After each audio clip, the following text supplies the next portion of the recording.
call into Brian Lehrer's WNYC radio show. George Latimer is on with Brian Lehrer, and usually on Lehrer's show he has constituents call in. So I don't know anything about this guy. Is he a right winger? No, Brian Lehrer is just like a long-time WNYC public radio host. Gotcha. So people will call in. This woman who calls in, she says that she's a constituent in the district in New York 16th, and she's a black woman. Okay. She contextualizes that before she gets into why she's skeptical about supporting George Latimer. And I'm curious to see how he responds here. Here we go. Okay. But I find it interesting that you talk about things like, pro-choice when you take money from APAC, that comes for women and women's rights, but that's a side comment. My core comment is, as a black person in the district, I find it impossible for you to be able to adequately represent my interests and the interests of other people of color for a multitude of reasons. And let me go into one of them that I find really problematic. When Andrew Cuomo was facing his reckoning for sexually harassing women, and you came to his defense, you had the audacity to compare what Cuomo was experiencing to the lynching of Emmett Till, a 14-year-old child who was mutilated, murdered, and lynched. And I find it completely offensive that you would make that comparison on top of a bunch of other things that you do. I'd like for you to respond to that. And with that response, what I don't want you to do is to engage in tokenization, because every time you're asked about race, you then start going into a litany of a, quote, I have black friends response. You know who also has black friends? Donald Trump. And proximity to blackness is not a shield from racism. And so I think you're a racist, and I think that the way that you engage with people of color in your district that ask you hard questions, you respond by being very aggressive with them, very combative with them, and you marginalize them as you go into your response. So I want you to respond to how you could adequately represent somebody like me when I think the way that you come for me and people like me actually attacks and endangers people of color in your district and this country. Thank you for your question, County Executive. Wait, Latimer. can we pause it? Can we pause it? Can we pause it for a second? I just gotta. Well done. I mean, wow, that was making New Yorkers proud. Yeah, oh she was my prepared. God! She should have started with the first long-time first time. Yeah. She should have started that with it like that. It's someone's computer is playing, and that's why I hear Brandon twice, I think. Okay, I'm sorry if I'm obsessive about this audio, but yeah, no, it's that was really amazing. Can we pull up his actual quote here that I sent in the chat about Emmett Till, just so people know exactly what Latimer said at the time? This is from an old Facebook post from March 18th, 2021. Latimer said at the time, here we go. In a time of irrational anger and emotion, let me try to take a serious take on a serious issue, the charges against Andrew Cuomo. These are serious charges that assert unacceptable behavior. No man can truly appreciate what a woman goes through in moments like this. But two, in our world, no matter how heinous the crime committed, we presume innocence until guilt is proven. That standard, when we adhere to it, protects you and me. And when it is not adhered to, when a mob acts in its own sense of justice, it turns out to be a crime itself. That's one part. And then he says here at the bottom. This is it. Sorry about that. That was the retraction? Okay. This is what... Here's the original version. In our world, no matter how heinous the crime committed, we presume innocence until guilt is proven. That standard, when we adhere to it, protects you and me. And when it is not adhered to, when a mom hangs Emmett Till, the justice turns out to be a crime itself. All right. Well, that's pretty amazing. Ooh. So that's what she's referencing here. And let's hear how Bowman's challenger, Latimer, responds. Well, clearly, I can't satisfy the caller because she's made up her mind. What I can tell you is that the Mount Vernon Democratic Committee, which is 85% African-American, endorsed me unanimously for this position. He just did it. He just did the thing he told him not to do. African-American county legislators, African-American elected officials throughout the county. I have the support of unions like CSEA and TWU Local 100, which are multicultural, both African American and Latino individuals. They're not offended by my policies.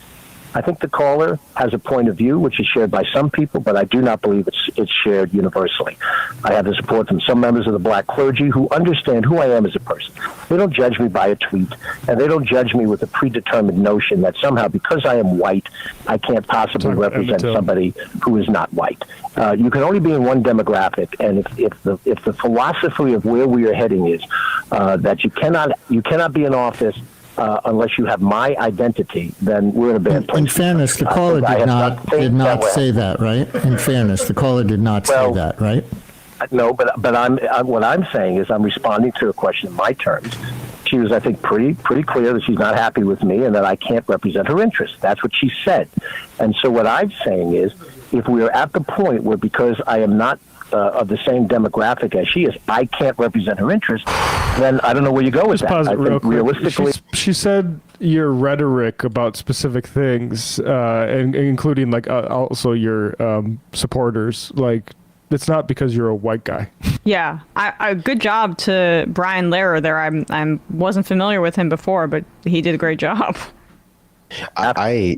I will say that he forgot to mention the support that he gets from one of the most important pillars of the black community, Hillary Clinton. Yes, That's true, right. yeah. She did endorse Latimer, and she had previously endorsed the incumbent when Bowman was challenging him in 2020, Elliot Engel. We saw how well that worked out for Elliot Engel, so I'm hoping the same thing happens here. As she is, I can't represent her interests, then I don't know where you go with that. I think realistically, Not what she said. we are only the demographic we are. And then in theory, you only vote for the person who looks exactly like you. That might get you Clarence Thomas. I don't know. But whatever it is, racism. Brian, whatever it is, I'm responding to her question on my terms. Once again, I'm trying to articulate what I think. And I understand she wants me to comment within her framework, which clearly is a framework that doesn't support me. The Cuomo Emmett Till thing that she refers to, I think I have the text in front of me. You wrote, I think, on Facebook, in our world, no matter how heinous the crime. I deleted it, Brian. I put it on Facebook. I was angry at the time. I deleted it within half an hour. I thought better of it. It was a foolish tweet. I have said so, and I deleted it at the time. It is not reflective of the broader way that I deal with circumstances like this, but I recognize it was a foolish set of words. It was hurtful to some people, and I deleted it. Now, having deleted it within a half an hour of my posting it, people want to define my whole career based on that. And when I say that I grew up where I did, that is the environment I grew up in. I am not trying to establish anything other than a framework for my life. And when my opponent talks about he grew up in public housing, I grew up in the situation as well, and that's all I'm trying to reference. So you deleted it a half hour later. She raised it. People deserve to know what it was. The quote was, in our world, no matter how heinous the crime committed, we presume innocence until guilt is proven. That standard, when we adhere to it, protects you and me. And when it is not adhered to, when a mob hangs Emmett Till, the quote, justice turns out to be a crime itself. That was in the context of defending Andrew Cuomo. So I guess people would question, that was your impulse. Good job. Would you also qualify that tweet occurred long before the final report came out on Andrew Cuomo's guilt or doesn't matter. At the time, people were calling on him to resign on the basis of the accusations. And what I said at the time was, you need to have the full report come out. I trusted Tish James to do a thorough job. She did. She came out with a report. When the report came out, I did call. Okay, it's not Emmett Till. Was at that point in time what I considered to be a rush to judgment that was unfair, because you cannot. All right, can you pause it for a sec? The rush to judgment in Emmett Till's instance was what resulted in a lynching and extrajudicial killing of a little boy based on the claims of a white woman who said that Emmett Till basically harassed her, went after her, attacked her. Though the context of that was that it was in an incredibly racist time, and the result was a racist killing of a little boy. Yeah, in a lynching culture. Versus a powerful man who, in the context of like a reckoning on sexual abuse within the workplace and using power dynamics to get for powerful men to get ahead and do what they want sexually, these women came out and made those accusations. Would you say the context is a little bit different? It's a little Yeah. different, It's not only obviously the main thing here is comparing Andrew Cuomo to Emmett Till, but it's also extraordinarily demeaning to the women that came out who were abused by Andrew Cuomo, literally calling them equating them to this woman who lied basically in order to see that community carry out this racist lynching of this young black kid. Right, Bender. It's literally to your point. It's not only comparing Cuomo to Emmett Till. It's comparing Cuomo's accusers to that of a lynch mob. Yes, right. That of the people looking to, as you said, Emma, extrajudicially attack and brutally murder someone because of a false allegation in a racially animated hate crime. And it's also just rich that this racist prick literally gets asked by a black woman to respond to that, and please do not tokenize my entire racial group, and also not grind your teeth into dust in anger because you're getting questioned by a black woman. And he just responds by talking about all of his black friends and black interest group support while grinding his teeth into dust in anger because a black woman questioned him. Yeah, it's amazing. He also kind of blames anti-white racism on it. Like he blames it on anti-white. He's just like, she won't vote for me because she won't vote for me because I'm white, which also, I don't want to do identity politics, but it is weird to me as a black person that his impulse when he's heated, the first impulse of this white politician when he's heated is to compare things to Emmett Till. Yeah. As a black person from the South, I don't do that. So it just makes it seem as though, I don't know, he was reaching for a way to self-victimize. Right. But it's not self-victimize, make a victim out of Andrew Cuomo.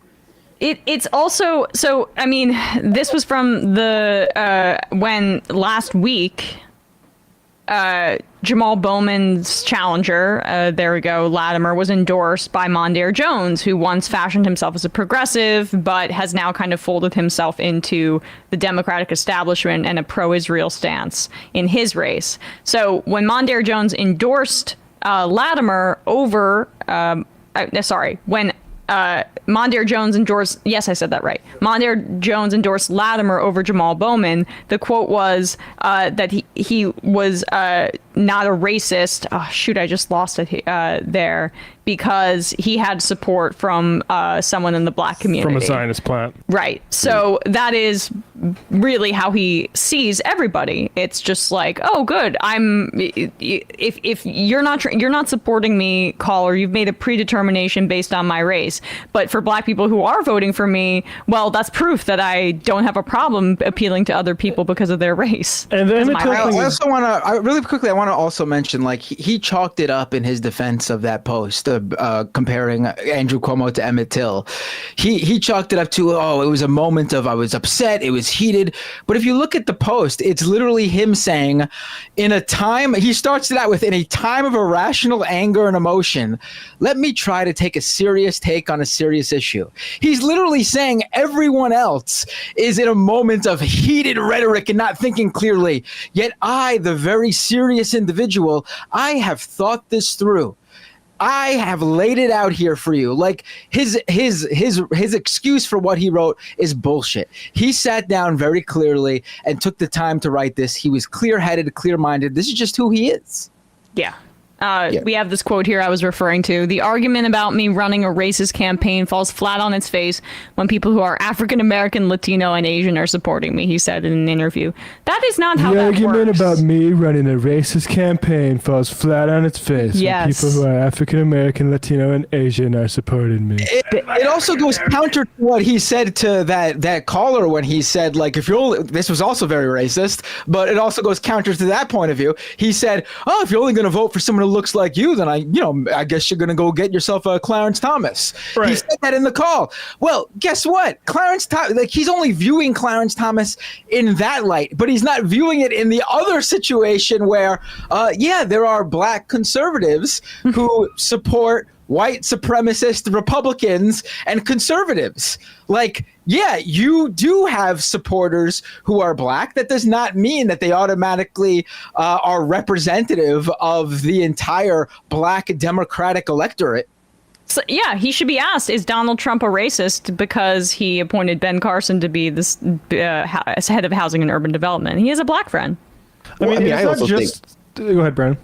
I was gonna say, I just think that the Democrats feel as though they own political blackness, and I don't mean that in the way like Candace Owens is always like Democrats have black people on the plantation. I just mean it in terms of like what they feel as though they are the party that is capable of weaponizing and mobilizing the idea of blackness and black people and black people's issues at the political level. And the fact that they have black people in their party, gives them some legitimacy, along with the fact that black people vote for them. But we see how they use it. We see that it's always used to be pushing for neoliberal aims.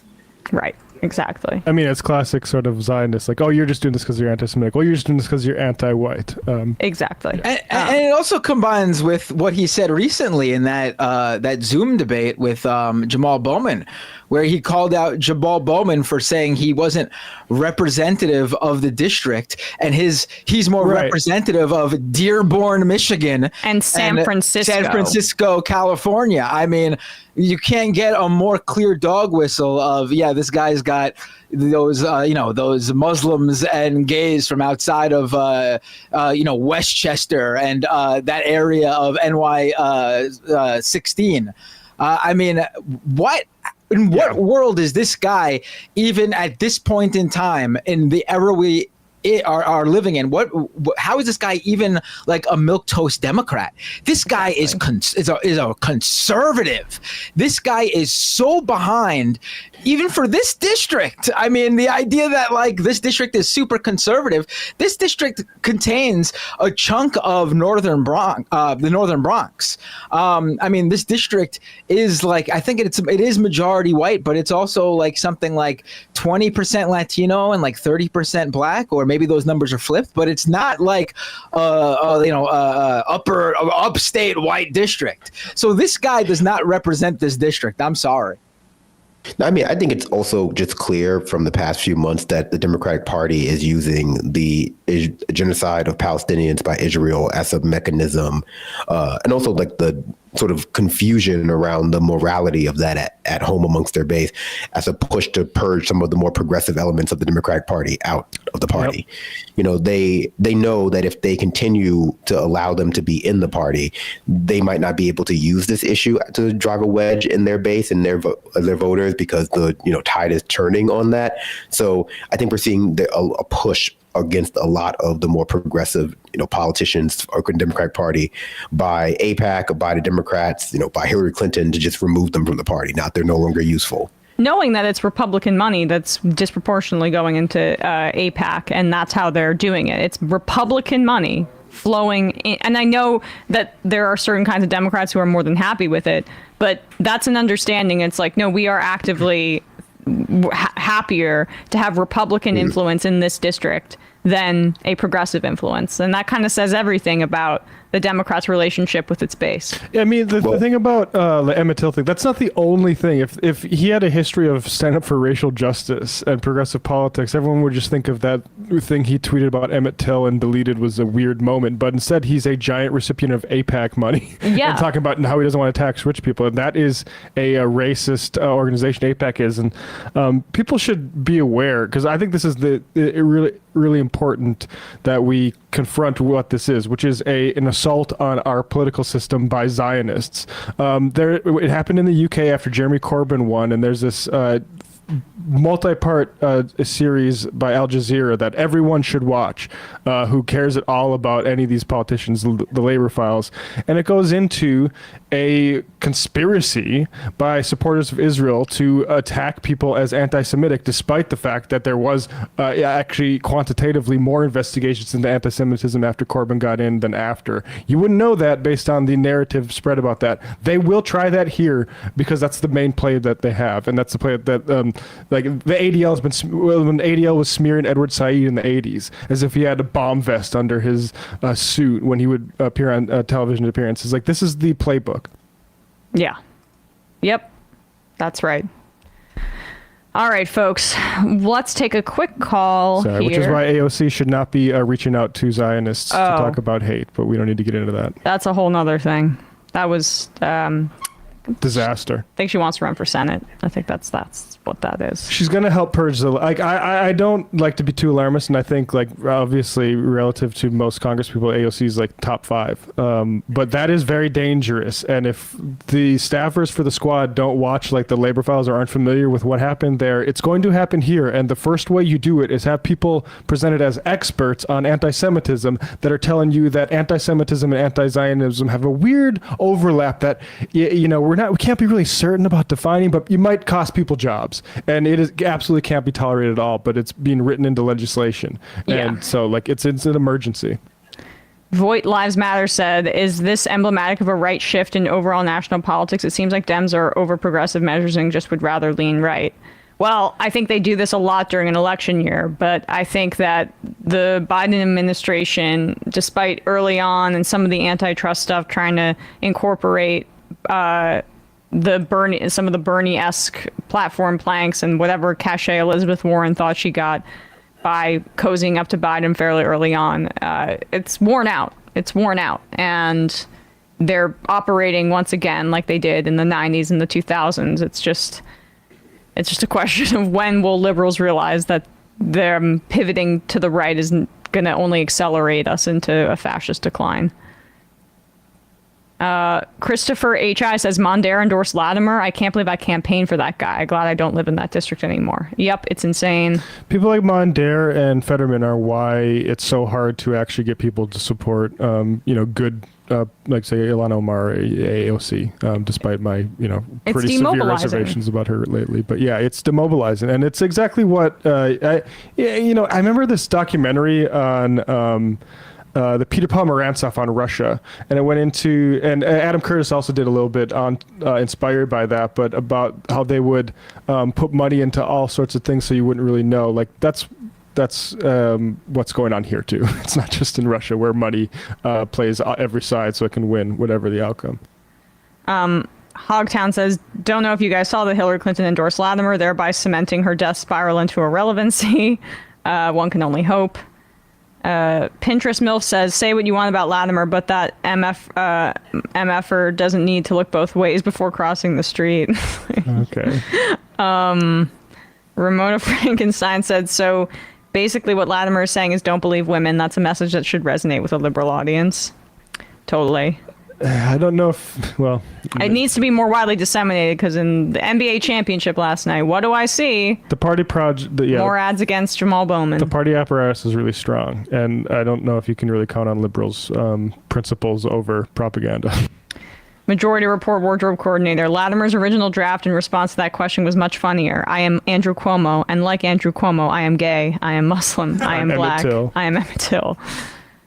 Fart Twain says, how sad was Latimer when he had to throw out his Cuomo-sexual sweatshirt? Hey, folks, don't forget to hit the subscribe button and check out our daily show. We do it every day at 12 p.m. Eastern for about 2.5 hours. We even take phone calls. You should check that out.